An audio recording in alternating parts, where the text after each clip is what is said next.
ನಾನಿರೋ ಕಾಲದಲ್ಲೇ ಎಷ್ಟೋ ಸಳಿ ಇದು ಹುಳಗಳು ಸಾಂಬಾರದಲ್ಲಿ ಏನೇನೋ ಬಂದಿತ್ತು. ಯಾಕೆ ಗೊತ್ತಾ, ಇದೆಲ್ಲ ಅಡಿಗೆ ಮಾಡೋದು ಎಲ್ಲ ಕೈದಿಗಳು, ಸಜಾಬಂದಿ ಕೈದಿಗಳು. ಅದ್ರಲ್ಲಿ ರೇಷನ್ ಎಲ್ಲ ತರಿಸೋದು ಇನ್ಚಾರ್ಜ್ ಜೈಲರು ಬಂದ್ಬಿಟ್ಟು ಸೂಪರಿಂಟೆಂಟ್, ಕಿಚನ್ ಎಕ್ಸಿಕ್ಯೂಟಿವ್ ಸೂಪರಿಂಟೆಂಟ್ ಅವರು, ಆಮೇಲೆ ಜೈಲರ್ ಅಂಡರಲ್ಲಿ ಬರುತ್ತೆ.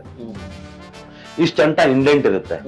ಅದ್ ಇಂಡೆಂಟ್ ಪ್ರಕಾರ ಕೊಟ್ರೆ ಹೊಟ್ಟೆ ತುಂಬಾ ಊಟ ಸಿಗುತ್ತೆ, ಇಂಡೆಂಟ್ ಪ್ರಕಾರ ಸಿಗಲ್ಲ.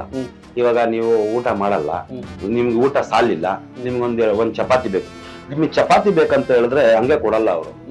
ನೀವ್ ಹೋಗ್ಬಿಟ್ಟು ಜೈಲರ್ ಹತ್ರ ಸೈನ್ ಮಾಡಿಸ್ಕೊಂಡ್ ಬರ್ಬೇಕು, ನಿಮ್ಗೊಂದ್ ಚಪಾತಿ ಬೇಕು ಅಂತ ಹೇಳ್ಬಿಟ್ಟು. ಆ ಚಪಾತಿ 1 ವಾರ ಅಂತ ಬರೀತಾರೆ, ಗೊತ್ತಾಯ್ತಾ? ಮುದ್ದೆ ಕೇಳಿ 1 ಇಲ್ಲ 2 ಕೊಟ್ಬಿಡ್ತಾರೆ. ಚಪಾತಿ ಬೇಕು, ಇವಾಗ ಬಿಹಾರ್ ಕಡೆಯವರು, ಮುಂಬೈ ಕಡೆಯವರು ಎಲ್ಲ ಫ್ರೈ ಮಾಡ್ಬಿಟ್ಟು ಬಂದ್ಬಿಟ್ಟಿರ್ತಾರೆ.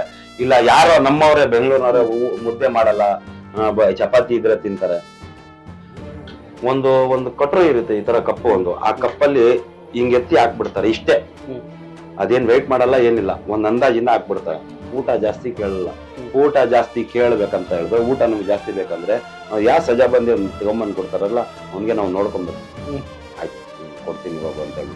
ನಮ್ಮ ವಿಜಯವಾಹಿನಿ ನ್ಯೂಸ್ ಚಾನೆಲ್ನಲ್ಲಿ ಪ್ರಮೋಷನ್, ಜಾಹೀರಾತು, ಅಡ್ವರ್ಟೈಸ್ಮೆಂಟ್ ನೀಡಲು ಸಂಪರ್ಕಿಸಿ 9535808456.